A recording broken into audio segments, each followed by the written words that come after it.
beza dia. Set daripada set induksi sampailah ke penutup makro. So mikro dan makro. So konsep dia ni kemahiran asas pengajaran terpisah iaitu 1 demi 1 lah. Terancang maknanya nanti kita akan pilih seorang satu.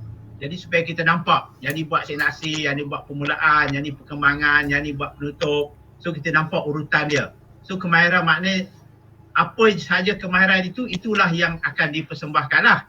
Okay, persediaan kepada pengajaran yang lebih kompleks dan lebih darjah sebenar. Yang ni sesi pengajaran lengkap dengan set induksi sehingga ke penutup. Okay, so pengajaran lengkap di set induksi hingga penutup lah. Okay, yang ni kelas besar, jumlah murid ikut. Okay, sebenar lah. Okay.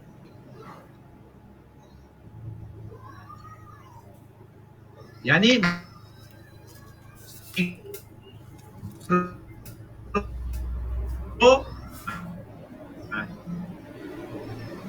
satu dua saja terhad. Okey, perbezaan dia dan merangkumi aras pelajar. Okey, bahan sebahagian pelajaran dalam penulisan anda dengan betul-betul. Dalam anda buat kemahiran bahan bantu mengajar, maknanya objektif dia bahan bantu mengajar. Contohnya anda mengajar matematik, konsep nombor, mikro anda ialah bahan bantu mengajar anda guna. So pengajaran mikro anda ialah objektif menjelaskan konsep nombor dengan menggunakan apa? Papan putih. Dengan itu maksud dia objektif. Kalau dah bahan bantu mengajar anda gunakan papan putih. So maknanya objektif dia anda ajar matematik konsep nombor, jadi anda objektif mikro anda ialah menggunakan menjelaskan konsep nombor dengan menggunakan papan putih dengan apa? Dengan betul ke, dengan teknik yang menarik ke? Itu maksud dia. Objektif yang kedua ialah pelajar dapat menggunakan papan putih dengan baik semasa pembelajaran konsep nombor. Itu maksud dia. Kalau you kata set induksi, okay, you guna set induksi, macam-macam set induksi lah. You nak guna video ke, gambar ke, apa ke. So, apa objektif set induksi anda? Kalau you ajar tanya solat, set induksi kita tahu. Tujuan set induksi ialah untuk memperkenalkan tajuk, kemahiran yang dia ajar. So, maknanya, apa yang anda gunakan set induksi tu? So, kalau anda guna video, so, ajar tentang tajuk solat. So, apa macam mana? So, set induksi anda ialah merangsang pemikiran pelajar dengan menggunakan video tentang solat dengan apa? Menarik ke apa? So pastikan you kata menarik, berkesan ke ataupun merangsang idea pelajar tentang solat berdasarkan video dan tayangan. Jadi video you tayang tu, adakah dia berjaya merangsang? Kalau pelajar tengok pun biasa macam tak ada apa pun, kalau tu ya kau, tak pernah ni, barulah video tu berjaya. Baru set induksi berjaya objektif tu. Lepas tu membina, selepas video tu you nak mungkin aktiviti bersoal jawab, berbincang, okey. So maknanya pelajar dapat memberi idea pendapat berasaskan kepada video yang ditayangkan tadi. Maknanya suruh, okey, beri pendapat anda, dia pendiam, tak tahu nak apa. Sebab video tu tidak menjana idea dia. Ini masalah dia. Okey, so tu jelas Jelas tak? Ada pertanyaan? Saya anda diam, maknanya saya andaikan anda clear lah. Okey, bahan pembelajaran maknanya bahan yang digunakan untuk langkah itu saja. Okey.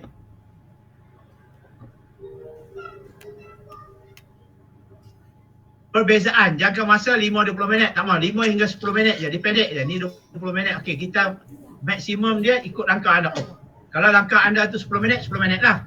Kalau langkah tu 5 minit, 5 minit. Kalau langkah itu 3 minit, 3 minit. Kalau saya nak 3 minit, 3 minit lah. Kalau penutup 2 minit, 2 minit lah. Okey. Kalau langkah tu perbincangan 15 minit, 15 minit. Mana masa yang pendek? Yang ni ikut waktulah 30 minit ke 1 jam ke. Ni dalam tu ada beberapa strategi lah. Mungkin strategi soal jawab, demonstrasi, pembentangan. Dia bergantung pada dia lah. Okey. Dan akhirnya refleksi. Perbincangan refleksi lah. Okey, jadi bila anda buat mikro nanti anda tayangkan, tunjuk dan akhirnya kita akan bincang lah.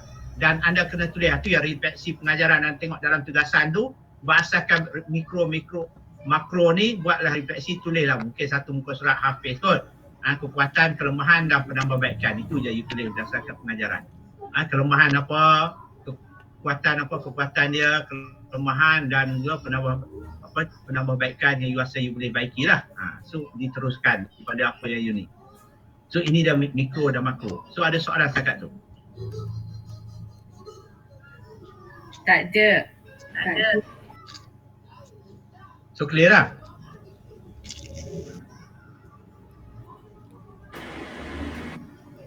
Clear cikgu.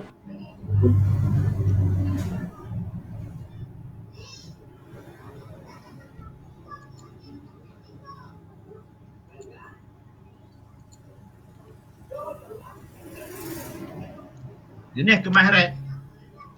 Contoh antaranya ialah seperti memulakan pengajaran. Macam mana you nak mula pengajaran? Okay. Macam mana you nak mula pengajaran? So mungkin langkah satu you punya tu, you bentanglah mula pengajaran tu 5 minit, 10 minit ke. So 5 minit tu anda tunjukkanlah macam mana anda mulakan pengajaran tu. Kalau menyukit idea, macam mana you congkak idea? Menyoal ke, dengan menyoal ke, dengan menunjukkan bahan ke, dengan merangsang dia. Nanti anda kena mempamerkan elemen-elemen tu. Kalau menyoal, macam mana you nak menyoal? Intonasi, suara, hentian, bahan, peneguhan.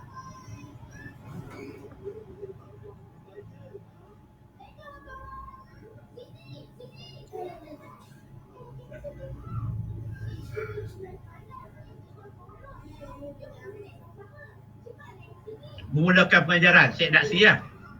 Menarik perhatian murid. Adakah dia menarik perhatian murid? Bersedia dari segi kognitif, ni ciri dia. Memperkenalkan objektif pengajaran, membina ni, elemen-elemen ni kena ada lah.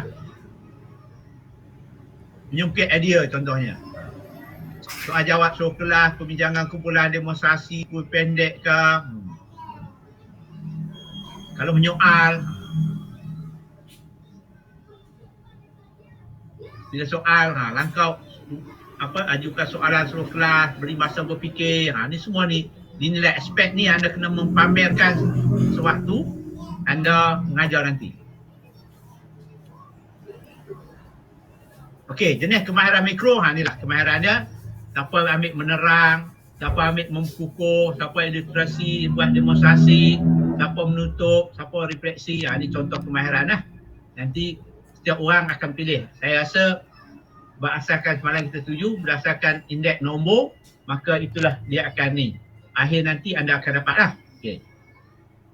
Ikut susunan kedatangan lah. Okay. Penerangan, okay, 3 jenis penerangan. Okay. Kalau ambil kaedah menerang, penakkulan, interpretatif dan deskriptif. Okay. Di segi kejelasan, okay, jelas tak you menerang itu. Okay. Lepas tu penegasan, kat mana you tegaskan? Pengulangan behavior ke pengulangan kolektif ke, ada 4 ciri. Ada 4 ciri penegasan. Urutan dia, ikut tak urutan yang betul. Lepas tu dapat maklumat. Ciri ini yang kena tunjukkan, pamerkan sewaktu anda menjalankan sesi mikro nanti. So penerangan ni mungkin you kata langkah 2 you punya bagus nak menerang. Gunalah, keluarkan arti langkah 2 tu, terangkanlah. Memperkukuhkan, meningkatkan interaksi bilik belajar, memperbaiki disiplin bilik belajar, bagus, jawapan yang baik, motivasi kalau awak ni. So maknanya dalam ni mesti ada bahan bahasa lisan, bahan tindakan bukan lisan, ganjaran. Ganjaran tu hadiah ke, terima kasih ke, apa ke. Jawapan murid, gunakan jawapan murid untuk menjelaskan, ulang baru pelajar tu rasa sonok kan. Bagus jawapan dia kata 4 ciri tadi. Okey, ciri 1 kita gunakan. Maknanya apa yang betul lah aku cakap tadi. Kita dengan lah pelajar tu rasa sonok kan. Ilustrasi contoh biar murid konsep mudah, rumit. Okey, ni dia punya ni lah. Kalau isi contoh lah. Okay. buat demonstrasi, kalau buat anda teknik demonstrasi, gunalah ni. Okay. Kalau buat penutup, contohnya ni. Mengajak murid melihat semula, kalau kata penutup anda buat lagu. Okey, kita belajar tadi tu apa? Okey, cuba kita dengar lagu ini. Okey, daripada lagu ni ada elemen yang diajar tadi. Dia menari, dia lilai, dia ni. Dia ni kalau penutup lah. Ataupun buat refleksi. So refleksi ni tak payahlah. Sebab setiap orang akan buat reflect lah. Okay. Ini kemahiran redaksi lah.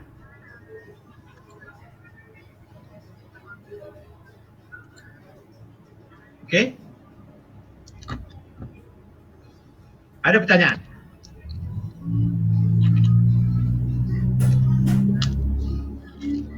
So, apa yang anda buat nanti, petang ni nanti, lepas ni,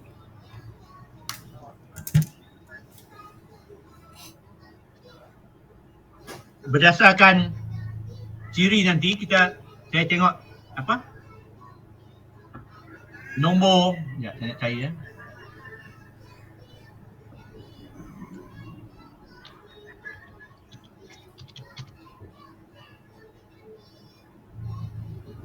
Berdasarkan nombor anda punya nanti, nombor apa?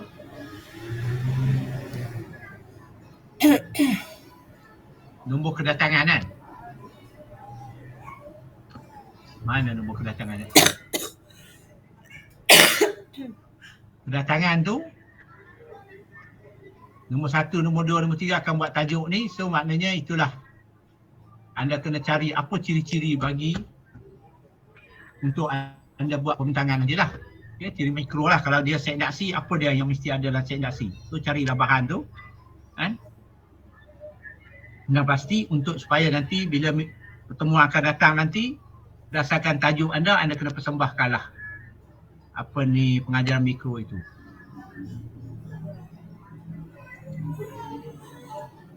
Okey, pendekatan. Ni satu pendekatan Masri. Tadi model ni pendekatan, perubahan. Strategi, pendekatan, kaedah dan teknik. So pembelajaran Misri. Ni Misri, ciri-ciri Misri. Tadi dia dipecah unit kecil, 1, 2 dipahami, okey. Okey, saya tadi dah bincang ni. Ciri dia hasil yang ditentukan, ditetapkan hasil. Maknanya dah tahu lah langkah 1 ni dia boleh capai ni. Langkah 2 apa, langkah 3 apa ni. Okey, Masri. Prosedur dia, hasil pembelajaran, pengajaran pembelajar, penilaian dan tindakan susulan. Okey. Yang berjaya pergi ni, yang tak ni ulang supaya dia berjaya lah. Okey, Masri. Ini pendekatan AO, Asobel, guru menyusun maklumat. Okay, ini pendekatan didaktik, induktif. Hasil pembelajar pengetahuan, kepahaman, aplikasi, analisis, sintesis dan juga penilaian. Struktur kognitif, negara seperti sedia ada, okey, penting. Itu kesimpulan. Pendekatan konstruktisme.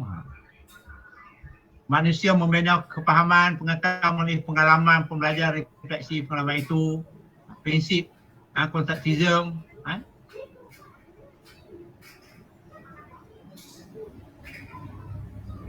Kolaboratif. Guru sebagai role model, jurulatih dan perancang untuk mengubah suai, menilai dan sebagainya lah. Menjadikan dia jadi bahan tu lebih menarik, lebih kreatif, lebih jelas. Guru lah kita akan maklumkan pelajar lah, kurang ni dan sebagainya, perancang lah. Okey, peranan murid bertanggungjawab ke atas pembelajaran mereka, nampak? Konstruktisme. Bertanggungjawab ke atas pembelajaran mereka, kawalan kendiri membuat penilaian. So pendekatan inquiry, merujuk pada proses mencari kebenaran, mencari maklumat dan menggunakan deria untuk mengumpul maklumat.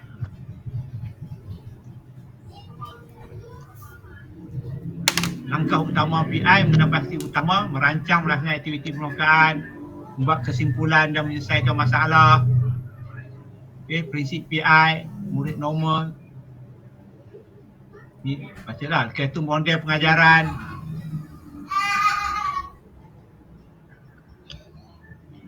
Pengajaran harian.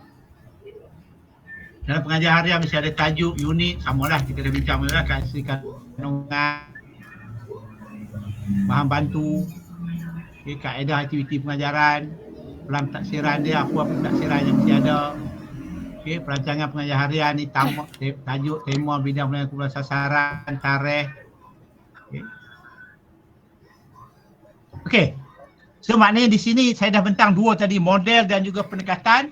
So maknanya dalam pengajaran anda yang berdasarkan soalan tu dia kata tunjukkan 3 jenis, 3 kaedah pendekatan yang berbeza. Di situlah anda boleh pilih kaedah pendekatan teknik yang nak digunakan.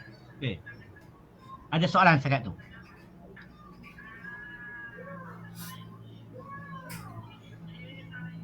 Tak tak? Okey. Okey?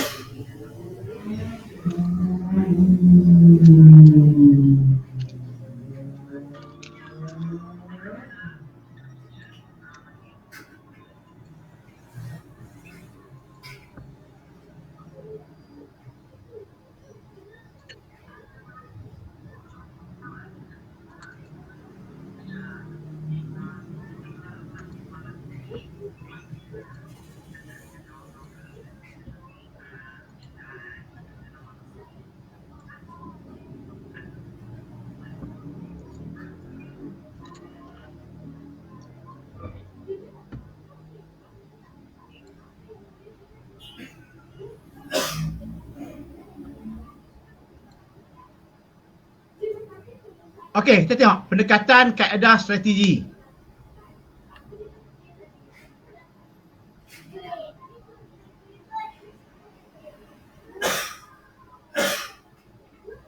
Okey, pendekatan kaedah dan strategi kan.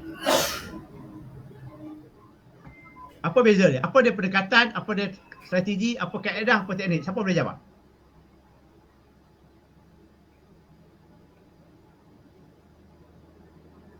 Yang mana dulu? Yang mana dulu? Yang mana dulu? Yang mana besar? Pendekatan ke, strategi ke, kaedah ke, teknik ke? Yang mana satu? Pendekatan. Strategi. Pendekatan. Lain? Strategi. Lagi? Strategi.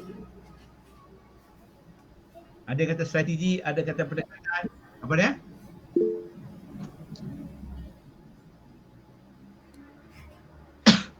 Strategi pendekatan. Okey.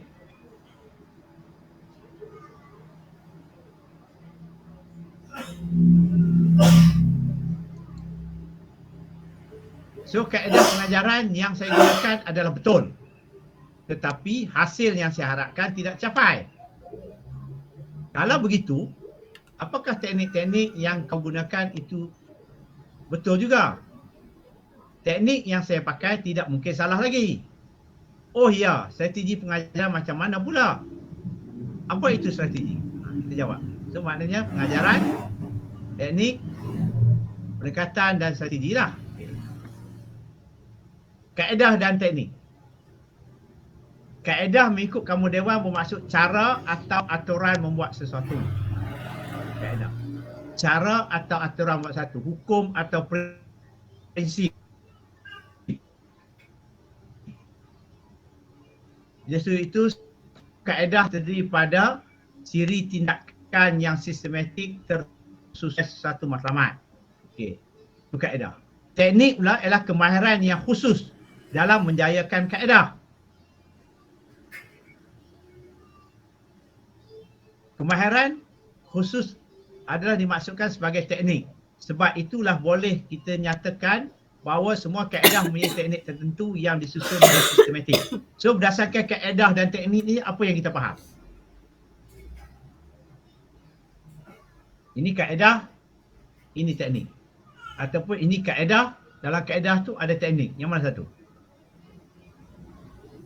A atau B? A, kaedah satu. Kalau kita buat raja bulat ni kaedah. B, teknik. Kalau kita mengajar ni pengajaran bulat semalam, model bulat. Bulat tepi ni kaedah, bulat tepi ni teknik.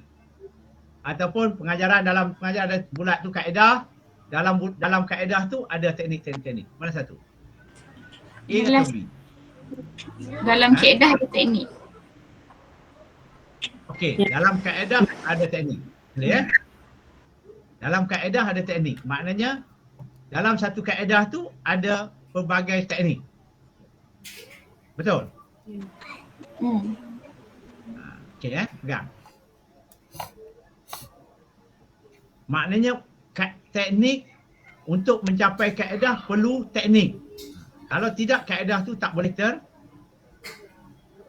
berkesan lah. Okay. So contoh hubungan, untuk menjelaskan hubungan kaedah sebab kita boleh ambil contoh memburu harimau. Kalau kita hendak memburu harimau dengan kaedah memanah, sebab kaedah memanah menembak, maka tekniknya ialah kena tengok arah angin. Okey, memegang ibu panah, gerakkan tangan, kedudukan kaki. Ini teknik-teknik yang betul, barulah kaedah memanah itu berkesan. Jelas kan? Okey, kenapa arah angin? Kalau angin tiup berapa degree akan tiup panah, tak kena sasaran. Kalau kita pegang tak betul, teknik mungkin tarikan kita tu panah tu tak pergi salju itu. Ni teknik. Tu beza maksud dia. Oleh itu, untuk menjayakan sesuatu yang kita ingini, kaedah yang dipilih mestilah disertai dengan teknik-teknik yang betul. Memilih kaedah yang tepat tanpa menguasai teknik yang betul, menurut kaedah tidak akan menjamin tercapainya. Sebab itulah kaedah teknik penting. Dalam pemilihan kaedah, teknik penting. So apa dia teknik? Mungkin sen lepas saya dah tanya anda. Kalaulah anda dipilih sebagai jurulatih kebangsaan ke, jurulatih bola sepak lah, kita ambil bola sepak lah top jurulatih bola sepak kebangsaan. Anda dipilih sebagai jurulatih bola sepak kebangsaan. Kejohanan Piala Dunia ataupun kelayakan Pra Asia. Baru ni kelayakan bawah 23 Asia, Malaysia dengan Laos pun kena 2-1 kan kalah Jadi anda dipilih. Jadi bila datang je camp latihan seminggu, biasanya latihan pusat tu tak lama, seminggu 2 minggu je. Apa yang akan anda ajar pada pemain tu? Teknik atau taktik? Taktik. Okey, Syarul kata taktik. Yang lain?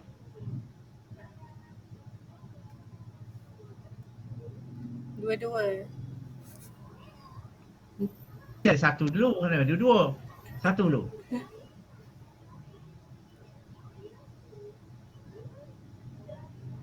Mana satu? Teknik. Dia kata mana yang you akan utamakan? Teknik. Teknik. Right? Satu teknik, satu taktik. Teknik. Okay. Jadi pasal itulah sebenarnya, pasal apa tu, sebab itulah bola sepak kita jurulatih tak berjaya kan, gagal.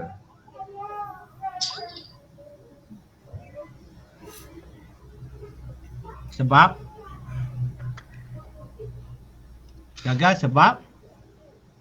jurulatih kebangsaan ni bila dia pilih pemain jadi bila latihan pusat tu diadakan, mestilah dia ajar tactical, formation, serangan, attacking, defensif. Okey, formation, taktik 3-2-1 ke 2-2 ni ke, ni tactical, taktik. Kebangsaan bila dilatih kebangsaan, mestilah pemain yang dipilih tu telah menguasai teknik tendangan, teknik lencongan, teknik ni, teknik hantaran, teknik ni. Dia duduk situ hanya nak attacking, bincang tentang taktik menyerang. Kalau pasukan ni kuat kat ni, okey, negara ni dia dependensi kuat, apa yang kita nak buat? Negara ni dia punya serangan dia kuat, kita kuatkan. Jadi bila macam tu, saya tengok datang pemain pusat, ajar teknik hantar, main monkey, hantar bola, pas bola, nak buat apa? Buang masa betul. Sebab tu di dunia dia hanya tumpu 2-3 hari untuk ajar taktik. Kalau dah tahu dia tak panggil teknik, tak reti teknik, pilih buat apa? Betul tak? Faham tak? Jelas kan? Jadi bila kita jadi cikgu, awalnya kita ajarlah teknik-teknik low. Teknik menulis, teknik baca, teknik ni, biar akhir nanti bila dah ujian bulanan barulah kita strategi. Barulah taktik. Bila nak SPM barulah taktik itu datang, ataupun dah menguasai teknik macam mana taktikal menulis karangan yang betul. So gunalah formula dan sebagainya. Ini beza. Teknik dengan taktik. Jelas Okey, soalan sport ke apa itu taktik. Makna dah akhirnya soalan sport, ataupun kalau penulisan karangan tu kita dah bagi dah berasaskan formula, hafal je, ubah je. Apa dia. Keluarlah tajuk apa pun, apa je. Jelaskan permulaan apa dia, kalau komputer apa dia, komputer apa.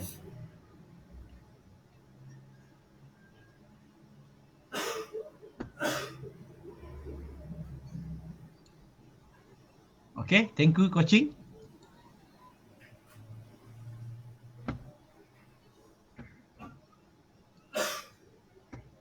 So apa beza teknik dan kaedah pengajaran? Kaedah dan pengajaran, kita tengok dalam pengajaran, kaedah pengajaran terdiri daripada beberapa langkah atau kegiatan yang mempunyai. Kaedah tu maknanya kena ikut lah kaedah. Macam kita kata kaedah, you kata demonstrasi, maknanya you kena buat demonstrasi. Kaedah lah. Kalau you kata kaedah inquiry, tadilah step dia tadi, kaedah. Okay, dalam kaedah tu langkah satu mungkin teknik ni. Contohnya you pakai kaedah constructivism, betul. Jadi macam mana you jana idea, mungkin you pakai teknik gambar. Dengan gambar you tunjuk, dia dapat menjana idea, teknik datang. Dengan you construct, you kata teknik soal jawab. Apa, kenapa dan sebagainya. Okay. Jadi bila kita faham tu, kaedah utama pengajaran, bila orang tanya, bila you mengajar, apa kaedah you pakai? Tak tahu. Kaedah utama untuk pelajar tu faham. Itu dipanggil kaedah pengajaran guru. Dalam langkah tadi mungkin ada kaedah pembentangan, kumpulan A buat demonstrasi syarahan, kumpulan B buat forum, kumpulan C buat ni. Itu kaedah dalam pembentangan. Dalam ni, tapi kaedah utama untuk pelajar faham, you mungkin anda pakai demonstrasi ataupun mungkin inquiry. Boleh beza tak? Boleh beza tak? Macam hari ni, saya nak ajar menulis karangan. So, saya gunakan kaedah membaca. So, kena baca. Daripada bacaan itu, barulah dia boleh menulis karangan. So, clear? Itu yang kita panggil kaedah pengajaran guru. Pengajaran dimasukkan aktiviti ni, lantai itu kaedah pengajaran seperti bercerita. Maknanya dengan bercerita hari ni, saya mulakan bercerita. Dengan bercerita tu, apa isi penting, apa pengajaran, apa kesan, apa ni. Dalam bercerita tu ada kata kerja, kata nama. Okey, daripada kerja tu, keluarlah kata tanya. Apa, mengapa dan sebagainya. So, aktivitinya nanti setiap orang akan lakonkan. Nampak? So, kaedah lakonan. Kat situ. Tapi kaedah adalah kaedah bercerita. Faham? Dengan bercerita tu dia boleh melakon. Dengan bercerita tadi dia boleh, itu maksud dia.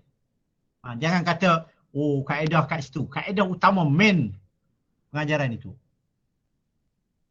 Ataupun mungkin langkah satu you pakai kaedah demonstrasi, tunjuk pelajar. Langkah dua pula kaedah soal jawab. Langkah ketiga kaedah, kemungkinan boleh berlaku macam tu. Kaedah bermain latih tubi, main peranan, penyelesaian.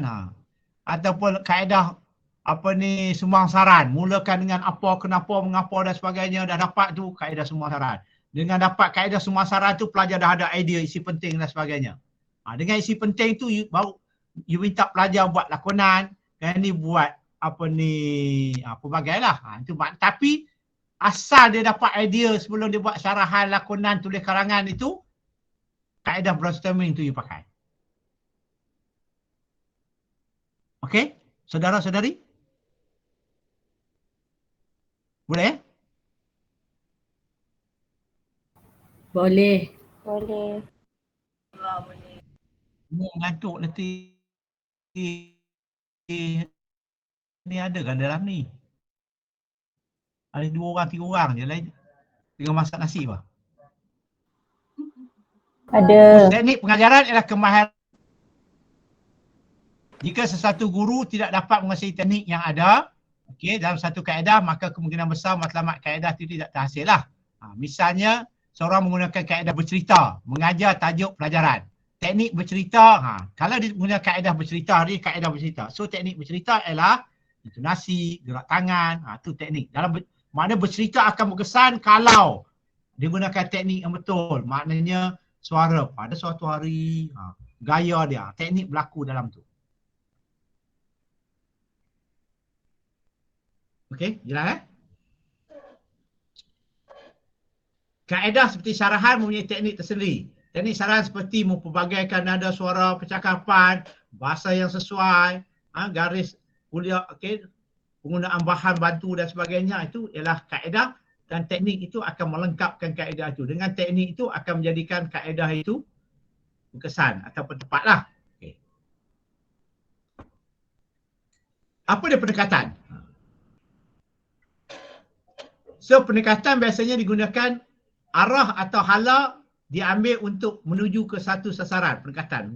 Itu cara atau jalan untuk menjelaskan kaedah itu. Itu pendekatan. You gunakan kaedah bercerita tadi, apa pendekatan yang you pakai supaya bercerita itu dipahami. So mungkin secara didaktif, pendekatan didaktif, ceritakan secara umum dulu atau induktif khusus dulu. Ini pendekatan. Ataupun pendekatan untuk dia faham ni gunakan pendekatan berpusatkan murid. So murid bincang-bincang dulu, dia bercerita. So pendekatan itu. Ataupun teacher center buat demonstrasi, cikgu tunjukkan pendekatan. Ini dipanggil pendekatan. So contoh pendekatan melalui satu ialah pendekatan dalam belajar tenis contohnya. Contohnya dia nak ajar tenis. Dia boleh menggunakan pendekatan profesional atau konvensional. Biasa, pendekatan profesional, semua bermain dipelajari melalui prinsip sains. Macam mana? Sistematik. So maju dia mesti macam ni. Okey, pukul macam ni, satu-satu. Ni pendekatan profesional. Tapi kalau konvensional, dia main dengan orang lain ikut. Dia ikut-ikut lama-lama dia parti, dia pandai. Ni beza dia. Kalau profesional tak pandai, mula-mula macam ni. Okey, pukul dulu, pukul dinding dulu. Lepas tu yang kedua, buat apa. Yang ketiga, buat apa. Ini profesional. Satu peringkat. Ini makna pendekatan. So boleh beza pendekatan kat mana? Maknanya dengan kaedah tu, untuk mencapai kaedah tu, gunalah pendekatan apa? Soal jawab ke, bertanya ke dan sebagainya.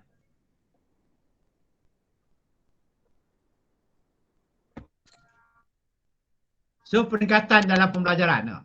Pendekatan pembelajaran merupakan haluan atau aspek yang digunakan untuk mendekati atau memulakan proses pengajaran satu isi. Sesuatu mata pelajaran atau beberapa mata pelajaran atau kemahiran. Wujud berasaskan aspek pengajaran yang ingin diutamakan. Okay. Pendekatan boleh digunakan dengan cara mengelolakan murid. Cara fakta disampaikan. Keaktifan pengajaran pelajar atau pengajaran bahasa, pengajaran dan sebagainya. So itu pendekatan. So setakat ni kaedah, teknik dan pendekatan. So clear? Jelas? Jangan nanti bila tak tahu yang mana satu pendekatan, yang mana satu kaedah, yang mana satu teknik. Sebab semua elemen ini kena menampakkan dalam RPS anda.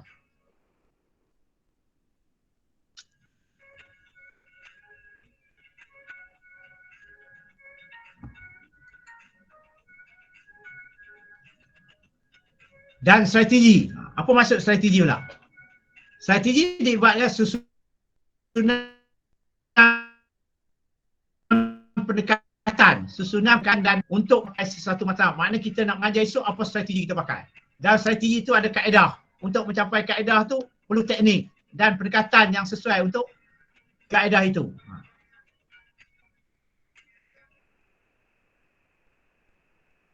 Contoh seorang panglima harus memikirkan strategi untuk mempertahankan kedudukan. Strategi. Dalam strategi itu digunakan kaedah apa? Kaedah bertahan ke kaedah apa ke? So bila kaedah bertahan tu perlukan teknik apa? So untuk pendekatan dia mungkin dia pujuk orang ke, pendekatan dia secara apa ni berbincang ke apa, itu terpulanglah. So strategi pengajaran, mencapai objektif pengajaran, seseorang guru biasanya menggunakan gabungan beberapa pendekatan serta kaedah teknik mengajar tertentu. Okay? Rancang gabungan pendekatan, kaedah serta turutan pendekatan kaedah dilaksanakan merupakan strategi pengajaran. So dalam strategi pengajaran dia ada gabungan pendekatan dan kaedah. Dalam kaedah tu dia ada teknik. So beza, itu jelas ya.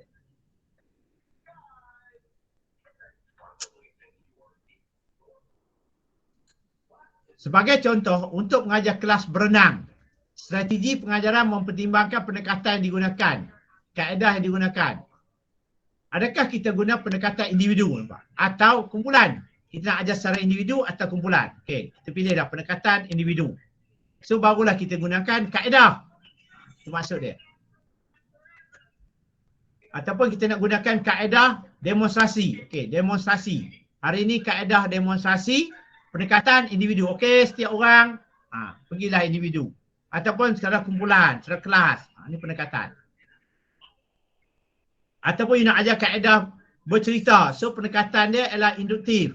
Okey. Yang kecil-kecil tu pada yang khusus dulu. Bila kita menerangkan cara berenang kepada pelajar, patutkah kita gunakan pendekatan induktif atau didaktif? Kita tunjuk sama ada kita suruh dia berenang dulu ke ataupun kita nak suruh dia satu-satu dulu. Okey, tangan, cengin dulu. Kita ulang.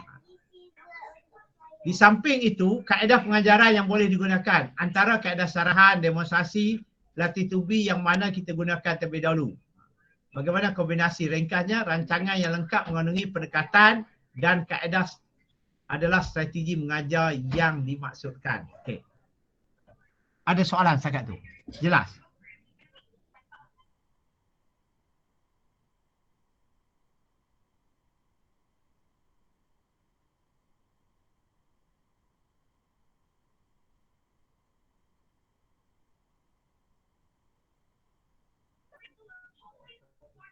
Faham. Kesimpulan yang boleh dibuat setakat ini, sesuatu strategi pengajaran menggabungkan pelbagai kaedah pendekatan pengajaran untuk mencapai kesan pengajaran yang optimum sekali. Strategi yang baik akan menggunakan masa, tenaga serta kos yang paling sedikit untuk menghasilkan kesan pengajaran pembelajaran. So inilah dia apa yang dinamakan tentang pendekatan, strategi, kaedah dan teknik. So maknanya dalam tugasan anda kenalah menampakkan elemen ini.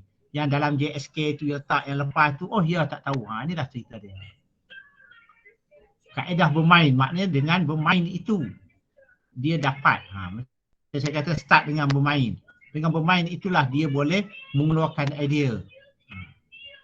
Okay.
Cikgu,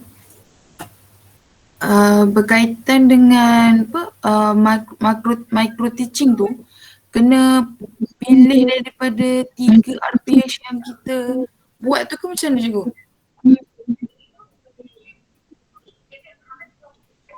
Satu saya cikgu. Maksudnya pilih salah satu lagi dia ni? Ya.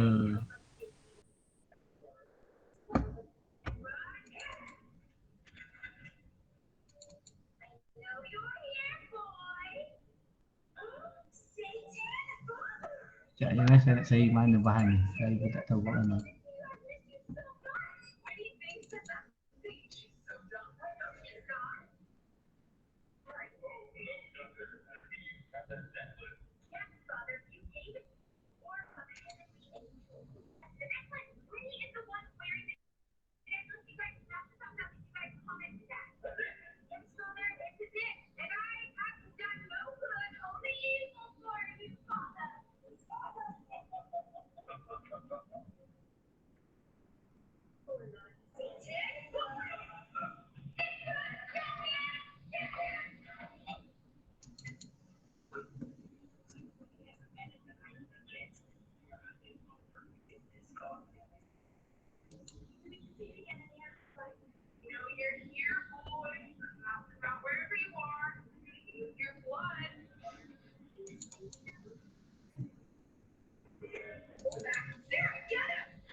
Sekejap.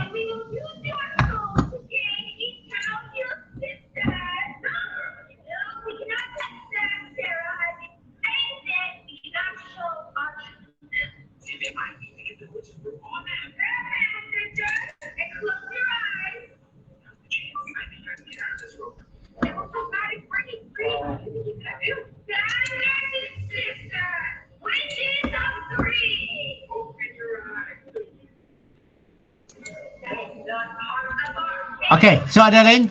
Tak ada? Okey, kalau tak ada, kita tengok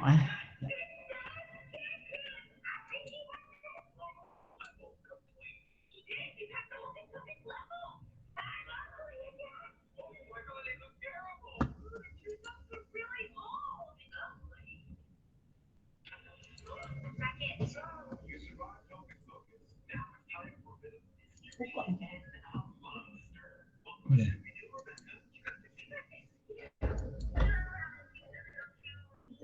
Banyak.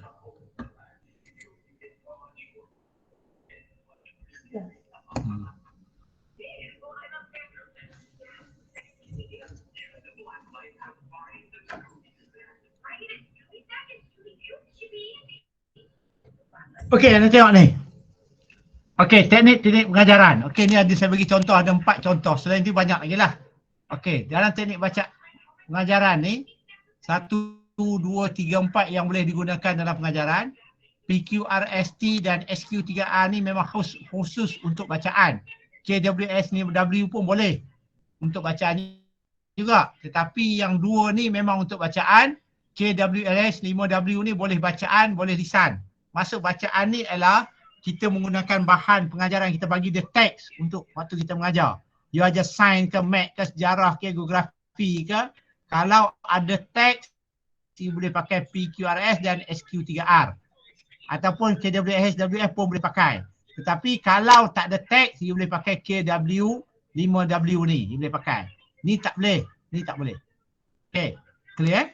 So, dia punya langkah dia, kita tengok langkah pengajaran saya dah letak kat sini, anda boleh tengok. Ni yang kita kata, bila anda buat tugasan tu menampakkan. Okay. Kalau anda ambil PQRH, okay. Apa maksud dia? Q, question, read, self recitation ni dan juga test.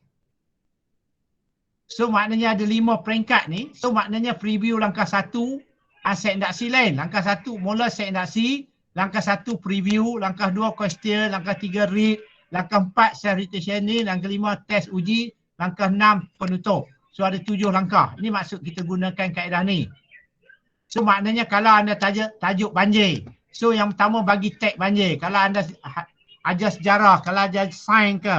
So bagi dia ada dah tag dalam buku tag apa buku surat diprima, you mulakan dengan preview dia. Pelajar tanya apa yang anda tahu, anda faham dan sebagainya. Survey secara umum dalam 3 minit, 4 minit cukup. Pergi langkah 2 question. Berdasarkan tag tadi, apa, kenapa, mengapa, di mana. Okay, daripada tag tu dia akan jawab. Ataupun secara umum pun dia boleh jawab. Read tu baru dia baca semula teks tu, dia baca dalam kumpulan ke, kalau kaedah kumpulan, atau baca individu. Waktu dia baca dia akan jumpa yang you tinjau tadi, dipanggil bacaan pemahaman dalaman. Lepas tu you soal. So maknanya 3 kali dia baca. Dan citation ni maknanya dia bentangkan, dia jawab soalan ke apa ke. Dia buat kesimpulan ke, dia kena merumus ke, dia buat pembentangan. Kalau read tu baca dalam kumpulan, citation tu maknanya dia bentang apa yang dalam bentuk petaminda dan sebagainya. Dan yang kelima, you test, uji, buat latihan dan kepahaman dan penutup. So maknanya berapa kali pengulangan behavior kat sini? So ada 1, 2, 3, 4, 5. 5 kali sebelum mengajar dibaca dah, dan lepas 7 kali. So maknanya inilah dia pengulangan behavior, dan dari segi teori behavior kita dan juga kognitif diulang. Itu yang bila rancangan pengajaran anda dia kata kaedah. Anda dah pilih dah kaedah sana tadi dah. Bercerita, kaedah sumbang saran. So teknik dia dalam langkah pengajaran you pakailah kaedah. Susunlah ikut urutan ni. Ini perlu kita designkan betul-betul.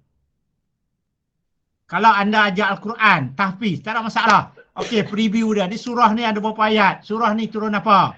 Okey, kat mana kena panjang, kat mana pendek dan sebagainya. Read, suruh dia baca. Baca, hafal, apa-apa, baca-baca. Citation, baca, tutup Al-Quran, baca.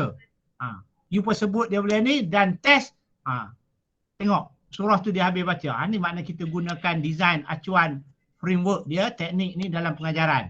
Senang je. Kalau tidak nak ajar mengaji, nak ajar apa, nak ajar hafazan pun tak tahu. Bila ni baca sekian terima kasih balik. So kita preview dia tentang surah nak dibaca, sama ada sejarah surah tu ke, tajwid surah tu ke, hukum surah tu ke, ataupun bacaan surah tu ke, dan sebagainya. Soalan suruh dia tunjuk kat mana. So kita mungkin 1, 2 tu beberapa minit je. 2 minit, 3 minit, preview dah 2 minit. Kenapa kita preview? Kita belajar psikologi, kita belajar mengembangkan idea pelajar, potensi, kita generate dia. Kita provoke dia tanya. Dan fitrah manusia pelajar ni, siapa-siapa kita pun dia nak bercakap. Dia nak cakap. Selagi kita tak absorb dia bercakap, so kita gunakan dia bercakap tu dalam waktu preview dan soal. So dia dapat beri idea bercakap. So selesai lah, dia tak bising dalam kelas.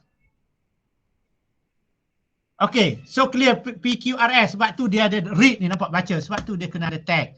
So sebelum sedaksi hari ni kita akan banjir, bagilah tag banjir. Kalau anda ajar sejarah, sains ke apa ke, ada tajuk tag di situ sebagai bahan utama, buat ni bagilah tag, you preview lah dia. Kenapa panas, kenapa ni kita panas sekarang, kenapa panas, cuaca, betul ke? So pelajar yang pandai, dia akan jawab secara umum. Yang tak pandai dalam tag tu ada, dia akan ambil daripada tag tu. Cuma kita tak suruh dia baca sekali, bagus, baca boring lah sampai 5-6 kali baca. Tapi ini preview baca scanning, dia cuma baca zap. Luncuran, oh ni dia jawab. Sebab pelajar dia nak, bila kita mengajar, kita tanya jawab, anda pula bagi reward bagus, pandai, bijak. Dia nak macam tu. Ujian sebab tu dia nak jawab. Okey, PQRS, ada soalan, pertanyaan? Jangan waktu buat nanti langkah 1 PQRST. Bala nanti. Waktu preview tu, you nak guna teknik constructivism ke? Waktu preview tu nak buat teknik soal jawab, buat. Kat situ ada soal jawab kaedah. Dalam waktu read, baca perbincangan kumpulan, read, keadaan sekolah menengah, tingkatan 1, 2, 3 nak baca. Pada satu hari itu je 1, 2 boleh lah. Makna read dalam kumpulan. Okey, duduk dalam kumpulan. Saya nak anda carikan faktor, 5 faktor sebab berlakunya banjir. Saya duduk, dia baca teks itu, dia pun kena faktor yang pertama ialah dalam tu pencemaran, dia tak pencemaran. Waktu citation dia bentangkan. Itu cerita dia. Ataupun kalau nak tulis karangan, waktu read baca tu dia cari 5 isi penting. Waktu set dia pun bentang betul. So uji tulislah karangan. Okey tak? Boleh guna tak boleh guna ni?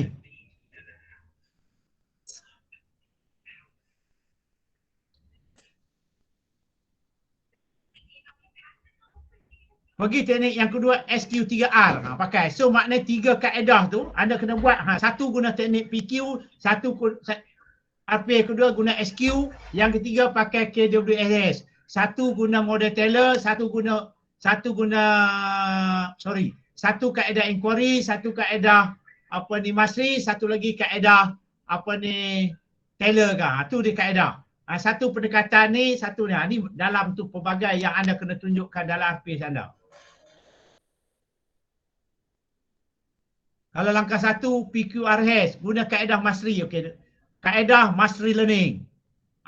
Teknik PQRS. Pendekatan induktif ke apa ke. Di situlah bagaimana anda menyusun dalam RPS ada elemen-elemen ini. So apa survey? Mula survey, tanya pelajar. Siapa agak ada tag nampak, read the tag. Survey pelajar, apa yang anda tahu tentang ni, kenapa berlaku dan sebagainya, dia nak jawab. Pelajar nak jawab, dia tak tahu dia diam, tapi bila ada tag, dia daripada tag dia keluarkan. Kalau tajuk dia kemalangan jalan raya, tajuk yang kat mana pernah ni. Jadi yang CA dia cerita, oh saya pernah tengok cikgu, putih kepala, yang ni putih ni, tak apa. Dia gabungkan pengantar sedia ada dengan ni. Jadi bila kita baca tag, pelajar jumpa, oh pengalaman kemalangan yang ngeri saja dalam tu. Dia tak ada cerita yang putih kepala, putih kaki, putih apa semua tu. Jadi bila cerita ngeri tu, pelajar dah boleh bayangkan ngeri tu macam mana, sebab ini yang dipanggil pemahaman dalaman teks. Yang tak ada dalam teks tetapi hasil daripada perbincangan, pemahaman, pengalaman dia. Kalau kata banjir yang dahsyat baru ini, dahsyat dalam tu yang dahsyat. Macam mana? Tulis tu dia tak perincikan dalam tu pun tenggelam 5 bangunan semua, tapi kau ni cerita rumah saya di ni macam ni, ni macam ni, macam ni. Oh, bila dahsyat tu dia dah scan, dia dah ingat benda tu dah. Lepas tu langkah kedua, pergi soal. Soal ni pakai pendekatan konstruktisme. Teknik konstruktisme apa, kenapa, mengapa, bagaimana. Berdasarkan teks tadi, dia merujuk teks dan sebagainya. Apa yang berlaku, kenapa dia berlaku, siapa jadi, apa tindakan, apa kesan, kita tu. Jadi bila dibaca dia akan jumpa balik ayat ni. Oh ni yang tadi. Ni makna pengulangan tu dia akan ingat apa yang dibaca sampai mati. Ni makna pengulangan behavior ulang. Tapi dalam konteks yang berbeza. Cuba you suruh baca. Dah baca boring. Yang pertama sebelum dia baca, mengajar dia baca sekali. Lepas tu you survey.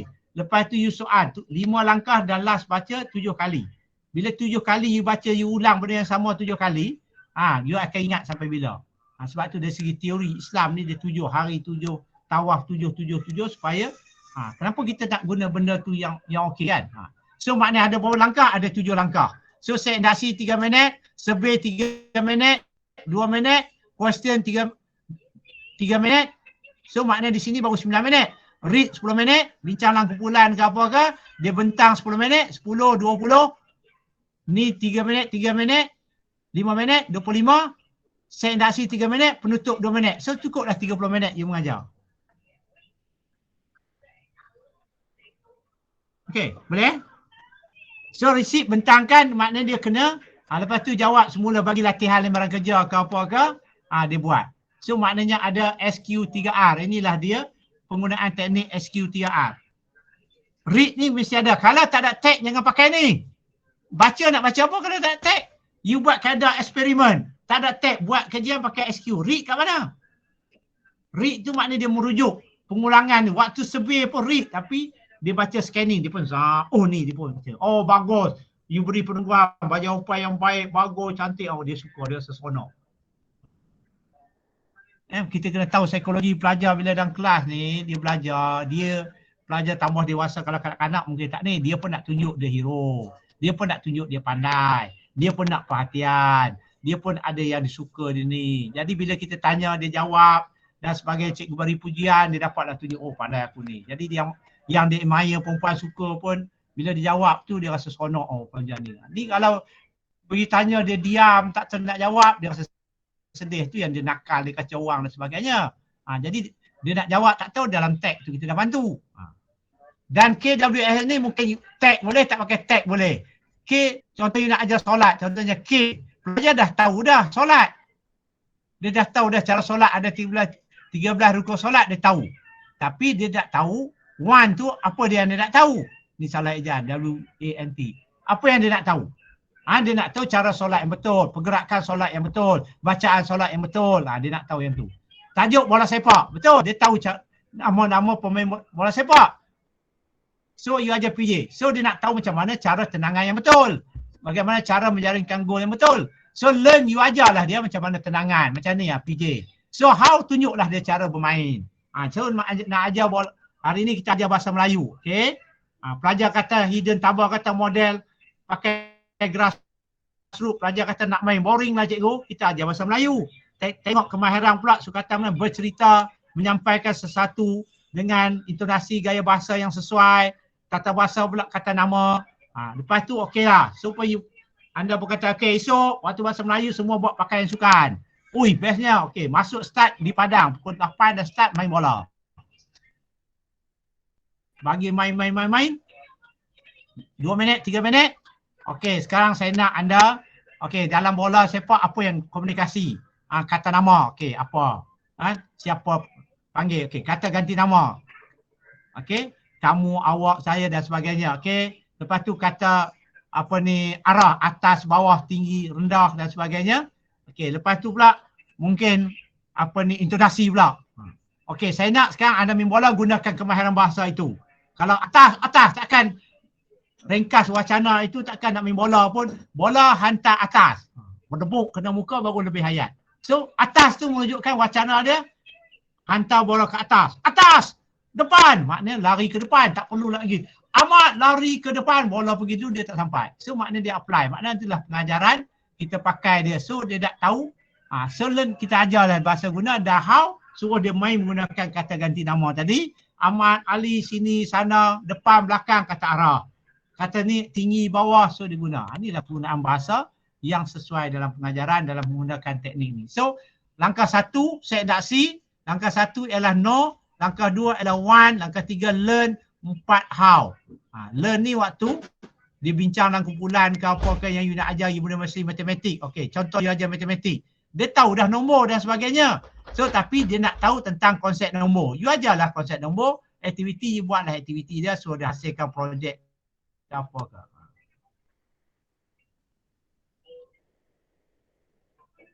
Ajar agama, tilawah ke mengaji ke apa ke, dia tahu dah bacaan. Tapi dia nak tahu cara baca dengan betul, tajwid yang ada dalam tu. So you ajarlah tajwid dia. So how dia bacalah tajwid dengan betul. Inilah contoh bagaimana penggunaan teknik ataupun design model dalam pengajaran pembelajaran. Okey, untuk know tu mungkin you construct ke, soal jawab ke, you demo dan sebagainya.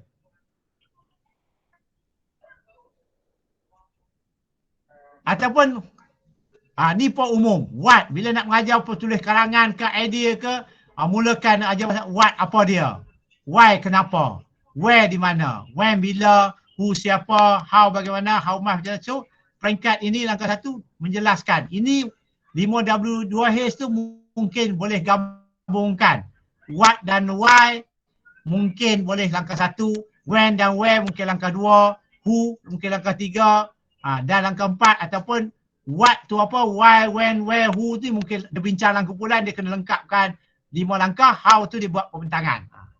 So mungkin digabungkan, ini mungkin dia boleh gabungkan, yang ni sini setiap langkah.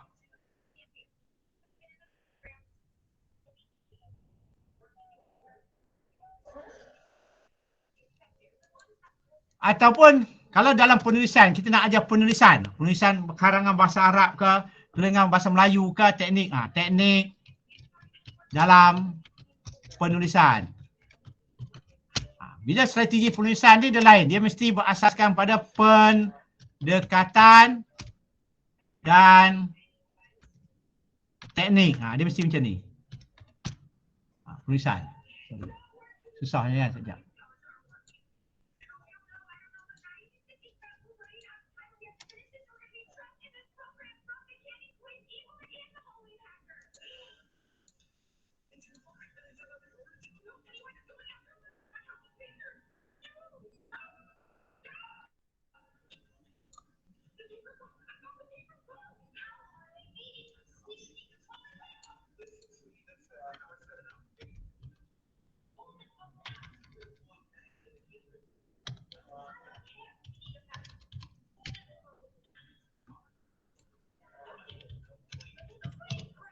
Okey, kalau nak mengajar ni pengajaran penulisan. Tak kisahlah you nak ajar menulis karangan ke, menulis ni ke, ni mesti mesti pakai macam ni. Okey. So pendekatan contohnya saya bagi pula. Okey, contohnya pendekatan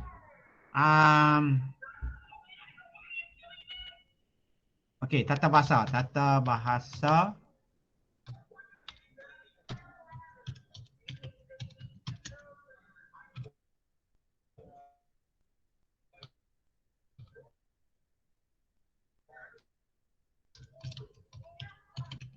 Okey, teknik gambar.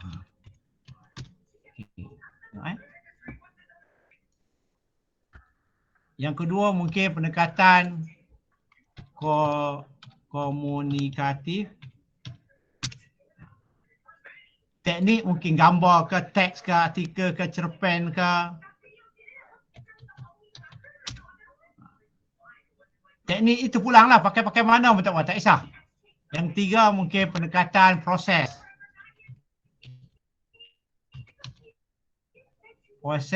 Sini mungkin gambar ke, okey, gambar. Mungkin kita pakai sini proses cerpen contoh, cerpen. Sini mungkin apa ni, gambar foto. Dan lain dah. Ni contoh. Ni bila nak ajar penulisan. Tata bahasa tu, contohnya gambar. So kita mulakan dengan gambar. Contoh gambar kan. So kita ambil pendekatan 1 ni. Pendekatan tata bahasa. So tata bahasa kita tunjuk dia, mula 1 tunjuk gambar. Tunjuk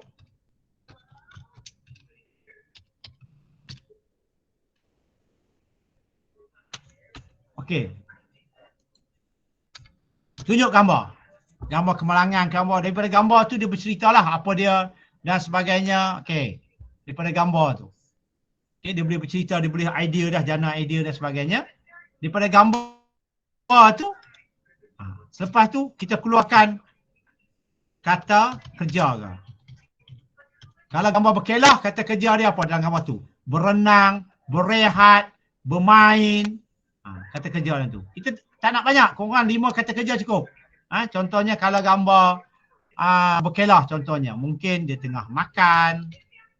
Satu. Mungkin makan. Lepas tu bermain, berehat, membaca, berenang. So ini dia kata kerja. Ini yang dipanggil keluar kata kerja ni iaitu pendekatan tata bahasa. Tata bahasa ialah tata bahasa kata kerja. Contohnya. Ataupun kata sifat, kata nama tu pulanglah. Bergantung pada tag gambar yang kita keluarkan tu. Kalau tag simpulan bahasa boleh, apa boleh kita ambil. Okay.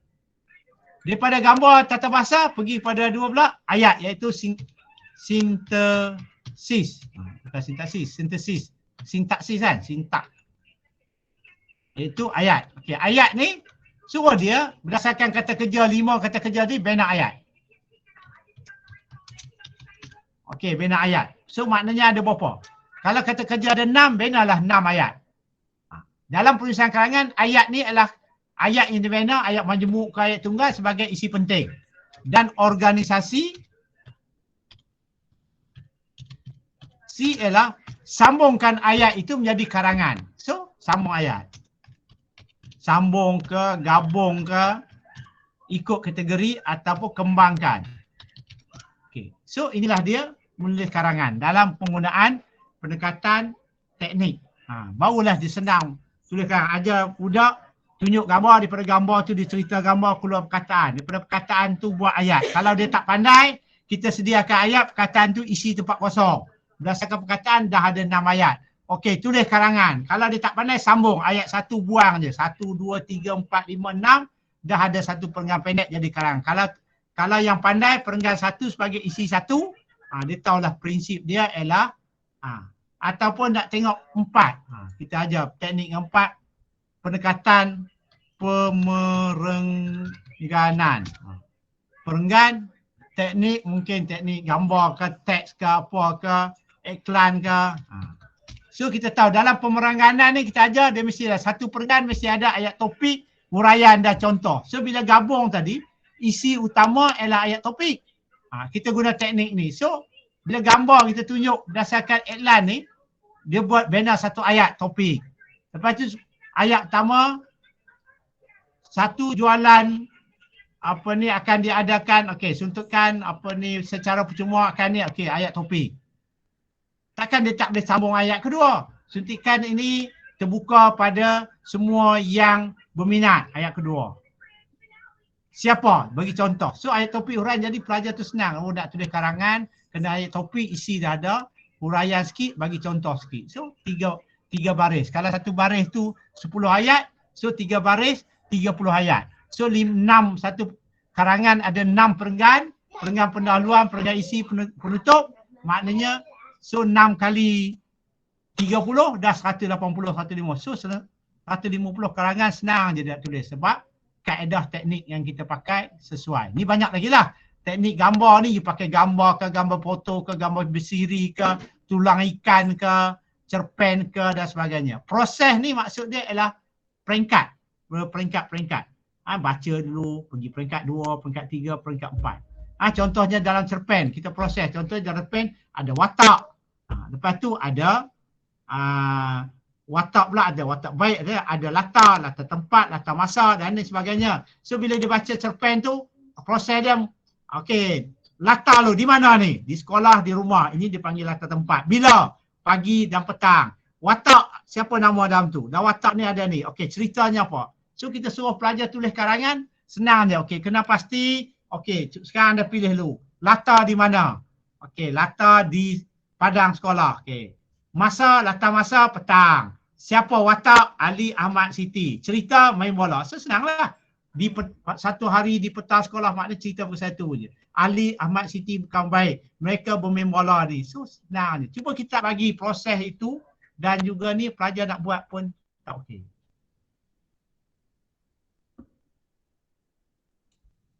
Okey, ada soalan setakat tu?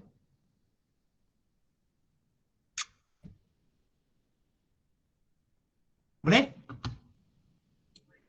Ini yang kena gabungkan berdasarkan model ni lah saya kata. Anda kena menampakkan dalam RPS anda. Ni.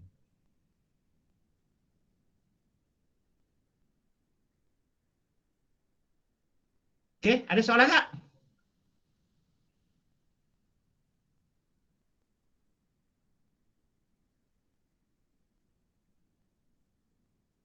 Setakat ni tak ada lagi, Dok.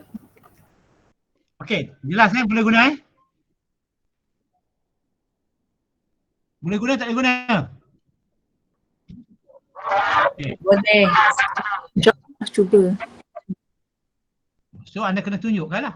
Dalam anda punya RPH 1, 2, 3 ke apa ke, anda kena nampakkan benda itu. Dan dari segi mastery boleh terangkan, oh mastery kat sini. You pakai Taylor yang ni. Oh ni yang ni. Dalam model Taylor gunakan teknik fikir saya, pendekatan apa. So dalam ni pendekatan induktif, didaktif ke. Maknanya dari tinjau soal tu you mulakan didaktif. Kalau yang ni you pakai didaktif umum khusus. So di sinilah kita nampak dan anda akan tunjuk, saya akan tanya nanti. So petang nanti anda buat berdasarkan anda tu, anda cuba susunkan RPS anda buat asaskan kepada teknik ini. Langkah 1, langkah 2, langkah 3. Saya nak tengok benda tu. Langkah 1 survey kat mana? Dalam catatan. Tulis kat mana ni? Catatan kat atas tu teknik strategi. Strategi tulis saya tu kaedah apa? Teknik apa? Teknik SQ3R. Main utama teknik tu. Pendekatan inquiry. Model ni. Teknik apa? Pendekatan apa? Tulis kat atas tu. Dalam catatan tu tulis catatan RPS sana, catatan preview, question, read. Langkah 1 preview, langkah 2 question, langkah 3 read. Strategi tu. Question, bawah strategi tu teknik question, kaedah bercerita, nilai ilmu KPK. Langkah 2 pula teknik question, read apa semua. Langkah 3 teknik read. Ilmu apa, jujur, amanah. Lepas tu kena letak kat situ. Dan ni saya nak anda susun isi pelajaran anda berasaskan kepada ini. Saya nak tengok petang nanti anda cuba susun dan sebagainya. Ada masalah anda boleh tanya. So ada 2. Satu lagi dari segi kemahiran. Okey, ini kemahiran mikro yang anda kena buat lah. Okey, kemahiran mikro. Okey.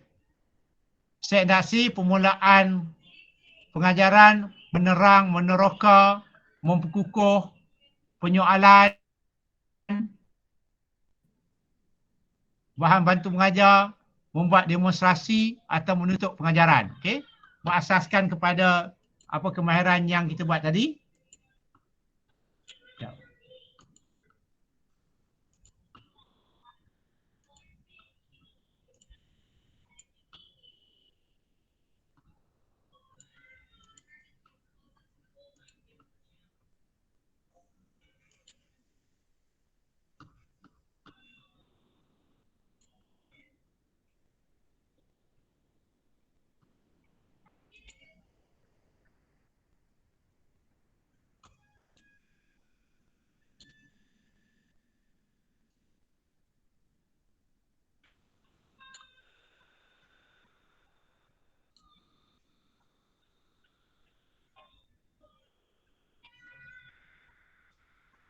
Menjalan, menerang, meneroka, penyoalan, membantu membuat demonstrasi. Okey. Okey, ada 9 ni.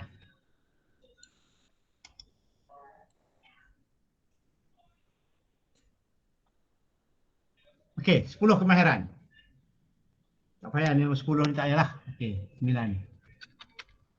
Okey, 1, 2, 3, 4, 5, 6, 7, 8, 9. Maka, okey, cuba petang nanti cuba cari apa segmentasi kemahiran-kemahiran perlu dalam segmentasi, ciri dia, apa dia, dan nanti supaya anda bolehlah menjalankan pengajaran tu.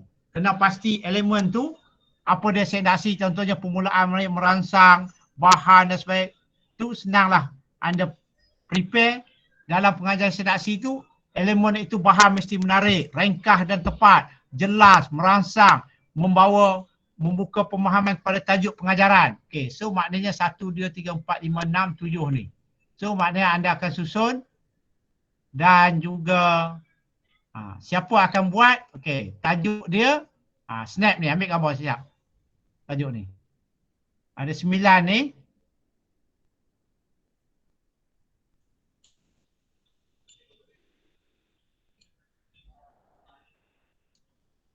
Dah, siapa yang akan buat? Tajuk dia.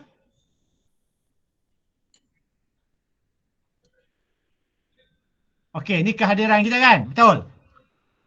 Okey, ni buat tajuk 2, ni tajuk 3, tajuk 4.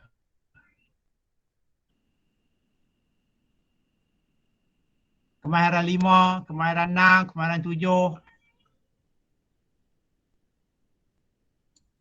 Kemahiran 8, kemahiran 9. Okey.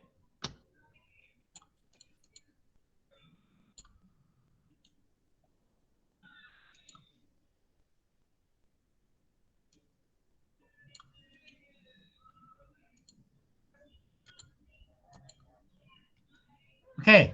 Boleh? Boleh.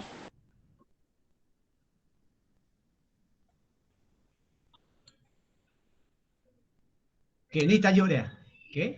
Nombor 1 akan buat, nombor 1 lah, set indaksi. Nombor 2, permulaan pengajaran. Permulaan ni bukan set indaksi, langkah 1 tu. Permulaan tu, you nak mula mengajar tu. Set indaksi tu, set indaksi lah, permulaan langkah 1 tu. Macam mana you nak memperkenalkan nak ni apa, you nak tu. Menerang, meneroka. Meneroka tu pilih lah. Okey, bila anda mengajar nanti, contohnya sekejap, saya tengok ada tak sedalam ni, saya tengok.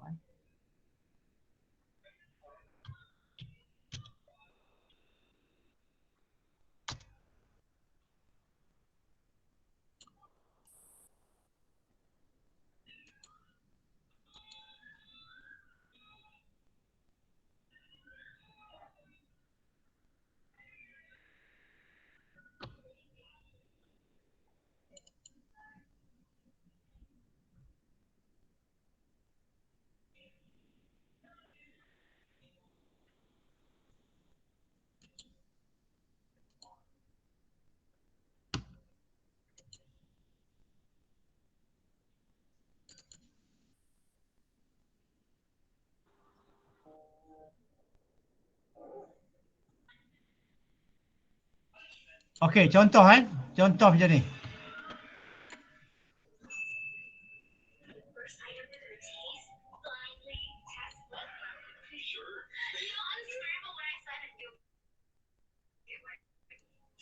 Okey, contoh macam ni kan. Okey, ni tajuk geografi ni contoh. Okey, yang sama RP anda ni, sama ni. Okey, nampak ni teknik nampak. Comparative SQ ni macam ni. Ni RP anda lah. Okey, nampak di sini peningkatan strategi dipakai apa? Pendekatan kooperatif apa semua tu. Okay. Jadi bila mikro ni ambil sini. Sini. Okay. Sampai sini. Ini pengajaran ni. Sampai ni dah. Ambil yang ni. Okay. Ambil takat ni. Okay. Ambil sekarang ni. Okay.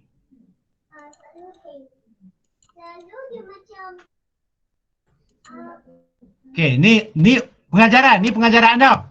Ni tajuk kecil ni saya tak tahu ni salah ni lama punya ni. Sepatutnya di sini ikut ni, jangan ikut ni. Sini adalah standard SK.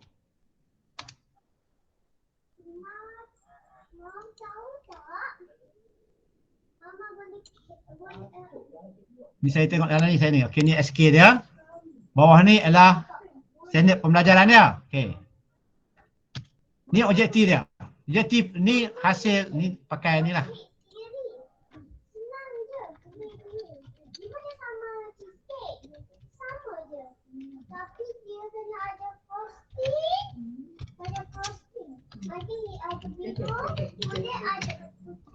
Okey. So ini ialah objektif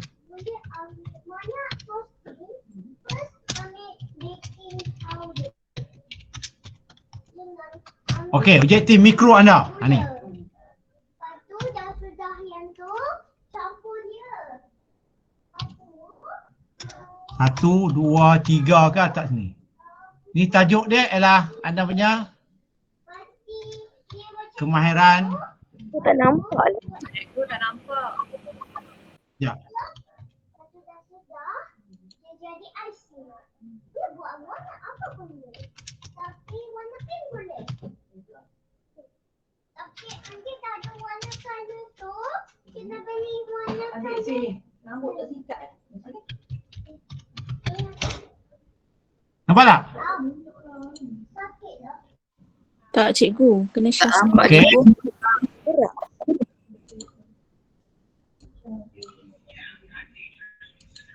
Dia dalam ni ada kan? Oh saya salah. Okey, ni anda punya. Okey. Saya tunjuk kan. Okey, ni punya. Okey. Ni anda punya. Okey, ni contoh ni. Mana satu Oh.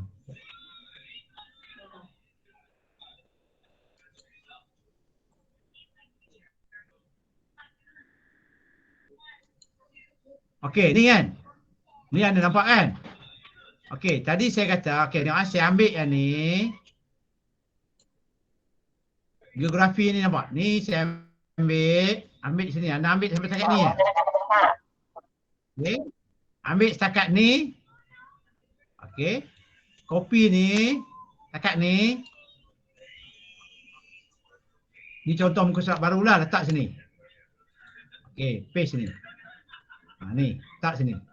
So tajuk anda ialah sini, letak kat sini, tajuk dia ialah pengajaran pengajaran MIKRO mikro kemahiran apa? Kemahiran menyoal. Okey, tu. Tapi ni ni dia salah kat sini ni. Sini tak betul lah ni. Tajuk kecil ni dia ada kena ni tajuk besar, tajuk kecil, di sini mesti ada SK dia. Standard kandungan.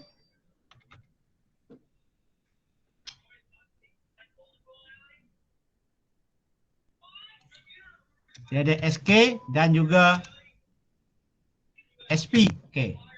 Ni objektif tajuk. Sekarang ni anda kena buat ni objektif ni, jadikan dia sebagai hasil pembelajaran. Okey.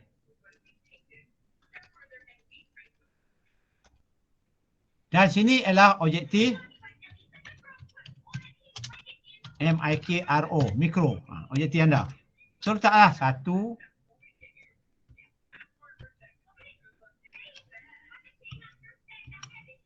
ke 3. Cukup. Itu je. Okey. 3. Clear kan?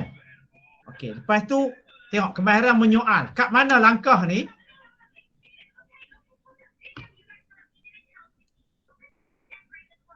Kat mana langkah ni yang you kata menyoal banyak? Okey, contohnya. So, langkah ni you kata, yang ni banyak. Ambil ini je.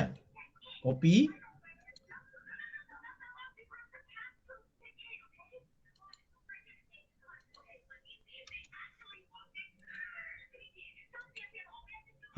Ni. Langkah 2 menyoal ni, detailkan sini. Detailkan isi pelajaran ni supaya nampak gua ni apa ada lagi. Rincikan ciri-ciri dia. Contohnya gua nanti you akan menyoal ciri, bentuk, jenis. Okey. Dalam penyoalan tu you akan kata apa? Menurut apa ni? Nak minta penjelasan, penerangan. Kena detail kat sini. So aktiviti guru ni penjelasan, penerangan, detailkan kat sini. Ni samalah ni. Ni maksud dia. Takat ni je. RPS. So waktu ni anda akan mengajar langkah ni. Ambil mana ni daripada langkah RPS anda, daripada 3 RPS tu. Bahan bantu sama ya. Bahan bantu dekat RPS lengkap ni anda mengajar sini. So gunalah bahan bantu tu dalam penyoalan apa bahan pakai. KBKK apa, samalah.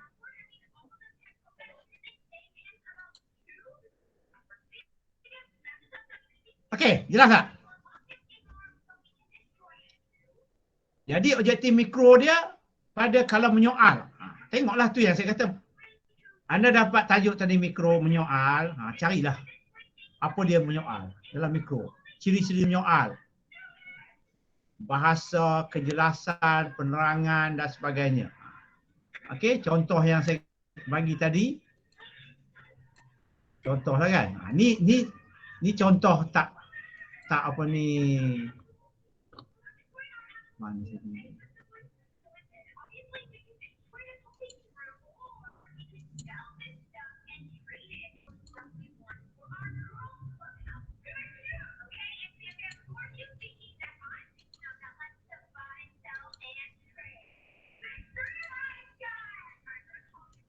Contoh sini kan. Kalau mengukur, ni lah. Ni contohnya, ni ciri dia. Kena cari lagi lah.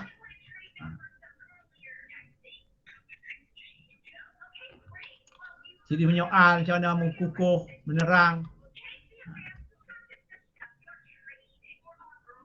Kalau menerang, mesti macam ni. So, itulah dia punya yang mesti ada dalam anda punya JSK lah. RPS. So, maknanya petang nanti sekali anda carilah apa dia kemahiran anda itu. Dan juga itu satu. Yang kedua, untuk pertemuan akan datang, itulah you akan mengajar. Okay, saya akan tengok hari pertama tu datang nanti. Hari Sabtu tu kita tunjuk bantu, dari Ahad tu terus kita buat mikro lah. Pagi tu kita tengok sekejap, lepas tu petang tu mungkin bentang je lah. Ataupun tunjuk tu sebab yang keduanya nak tengok tu susunan berasaskan teknik tu betul ke tak betul. Supaya dalam anda ada kaedah, teknik dan pendekatan. Walaupun tak lengkap lagi tak apa, sebab nanti bila you bentang betul barulah lengkap. Awal ni mungkin nak tunjuk draft kan, tunjuk ni, tapi nampak dah. Langkah satu free, ada isi pelajaran sikit walaupun betul tak ni, kita akan tambah baik dan sebagainya lah.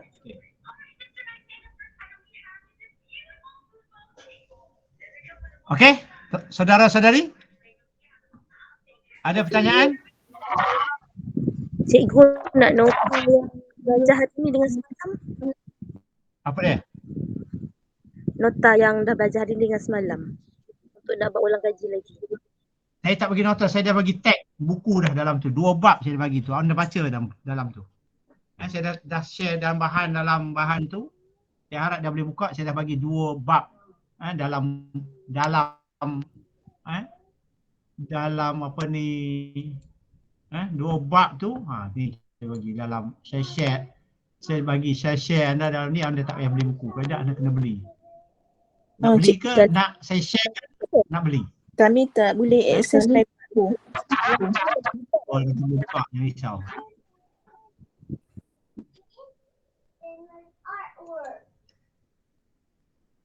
Ni contoh nampak. Pengenalan taksiran teknologi ni dalam ni. Formal, non formal yang semalam ni. Model pengajaran, Taylor ada, Mastery, Azure, okay. Inquiry, model USI.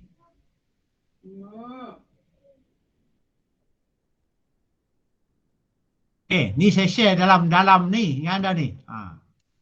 Tak payah pening-pening nota nak faham. Di sini anda baca pun dah jelas. Matlamat objektif ni saya share.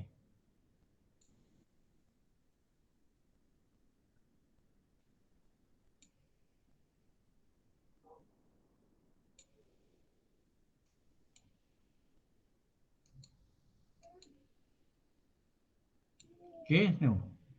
Erti hasil melayani kognitif, objektif merancang. Ni. Ni pengetahuan kaedah teknik ni, pengetahuan psikomotor.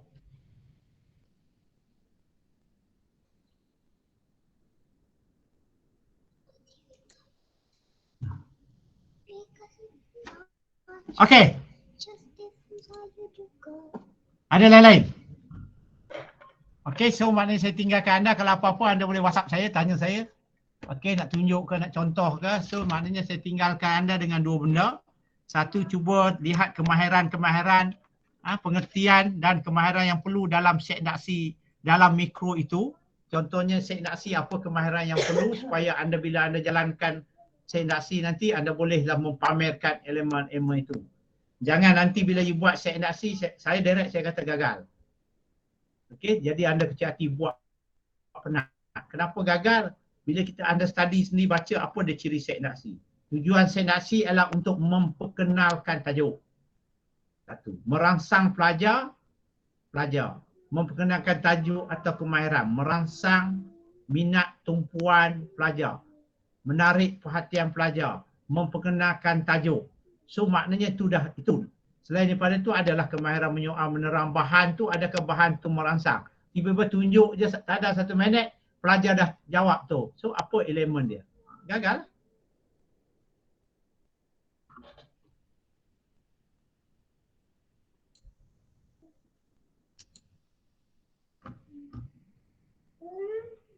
Kalau menyoal, apa ciri menyoal? Jenis berat, arah intonasi suara, arah soalan, keluasan soalan, kejelasan, soalan terbuka, tertutup, bahan untuk membantu penyoalan, lepas tu pengukuhan selepas penyoalan. Kena baca lah tu. Ada berapa ciri? 10 ciri ke? Baca.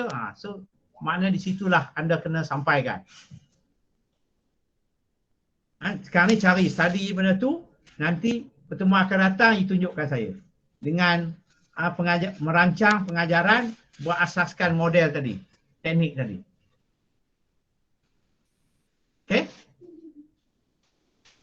Ada lagi? Kalau tak ada apa, cukuplah untuk hari ini. Bukan cukup untuk hari ini, ada lagi petang lah. So, dia bagi ruang untuk anda bincang dan sebagainya. Kalau kita bersemuka nanti, kita boleh tengok kan. Sini macam nak tengok kan. Jadi kalau ada apa masalah, tak jelas, tak apa, anda bolehlah merujuk, tanya saya. Cikgu, sekejap. Okay, ada soalan? Ya. Contohnya kalau saya dapat kemahiran menutup pengajaran, waktu nak buat mikro tu, dia macam ada tajuk khas, tajuk pelajaran ke atau nak terus ke Kan saya kata tadi, kan saya tunjuk dah tadi. Contoh saya kata ni. Okey, tengok sini. Kalau RPS anda buat tajuk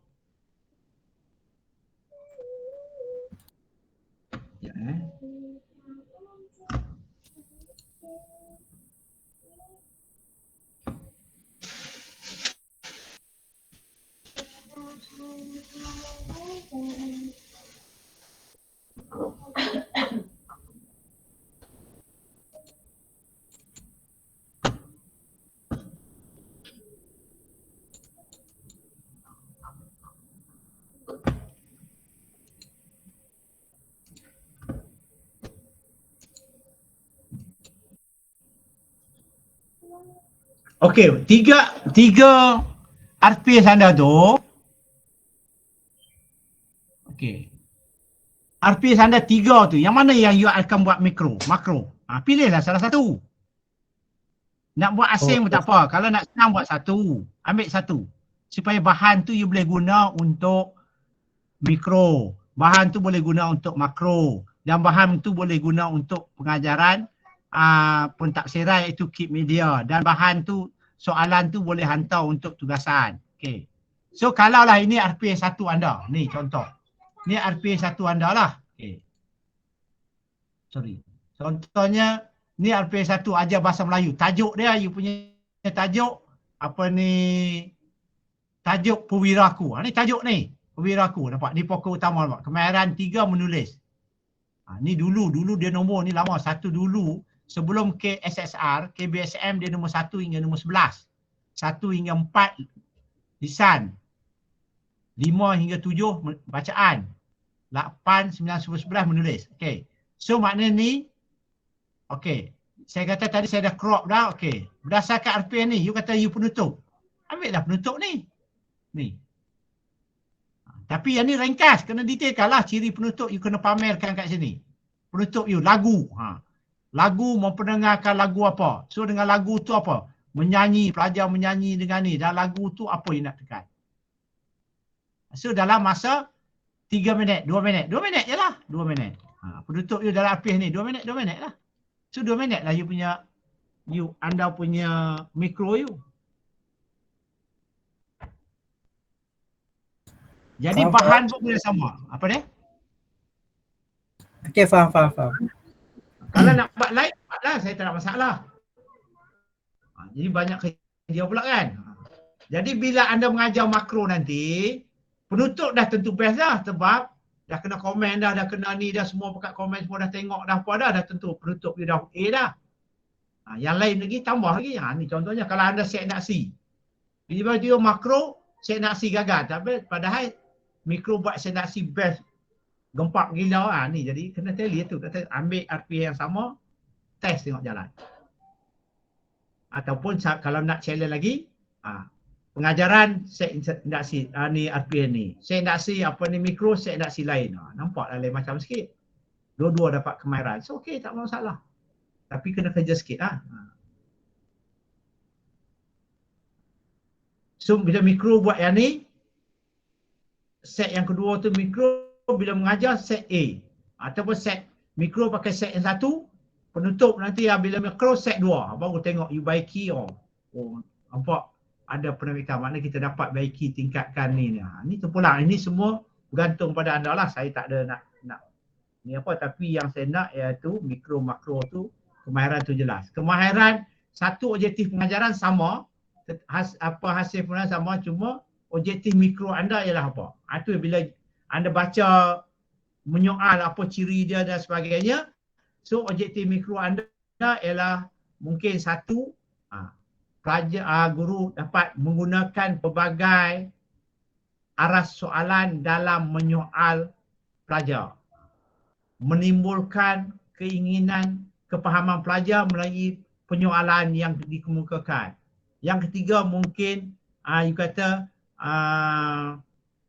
guru menggunakan pelbagai intonasi dalam menyoal pelajar. So maknanya kenapakah ada pelajar dapat ni. So dengan menyoal tu pelajar dapat tahu bila terjadi, kenapa, siapa, bagaimana. Ataupun senang guru dapat menggunakan menimbulkan kepahaman pelajar melalui penyoalan dengan menggunakan teknik 5W2H. So apa, kenapa, mengapa, di mana. Pada langkah berapa? Langkah 3 you buat. Okey lah. Tapi jangan waktu langkah 3 RPS anda, perbincangan kumpulan, itu you buat penyoal. Memang fail. Takkan you kata pelajar duduk dalam kumpulan bincang, waktu bincang you tanya dia. Masa bila dia bincang? Bincang tu dia duduk kumpulan, dia bincang, kita hanya pergi tengok je, bukan kita mengajar. Jadi masa 10 minit bincang, you tanya apa dah 10 minit, waktu bila dia nak bincang? Itu sebab dalam perancangan pengajaran nanti you kena ambil kira bincang berapa minit. Kalau satu kumpulan 5 minit, 10 minit. So 10 minit ni okey, duduk dalam kumpulan bincang, you terang pun 5 minit, saya tanda je tag. Jadi pelajar buat mana? Sebab dah siap belum? Memanglah you dah terang kat 10 minit, dia tinggal 5 minit. Bincang tu biar dia 10 minit tu you tak ganggu. Perbentangan. Okey, bentang. You letak tu 10 minit. Betul. Tapi ada 5 kumpulan. Maknanya satu kumpulan 2 minit je bentang.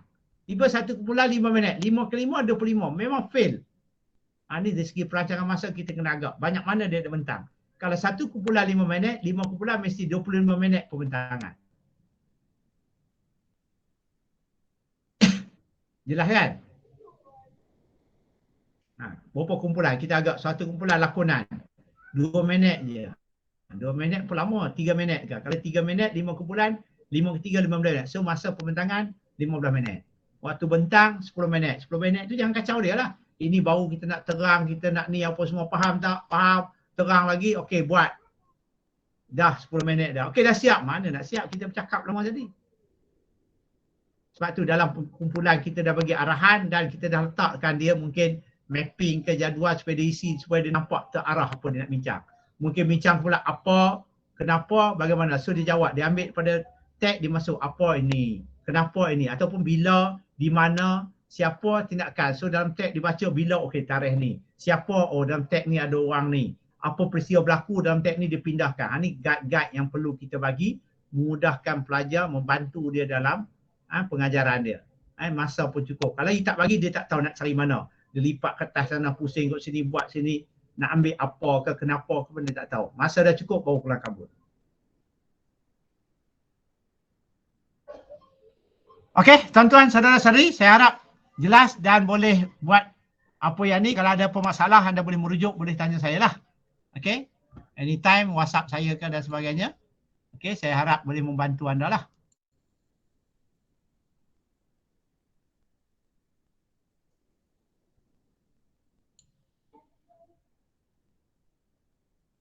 Okey, kalau tak ada apa, kita jumpa lagi pada pertemuan akan datang. Okey. Selamat tengah hari, selamat petang, selamat malam. Okey, 2. Okey, jumpa lagi. Kalau apa? Terima kasih cikgu. Assalamualaikum.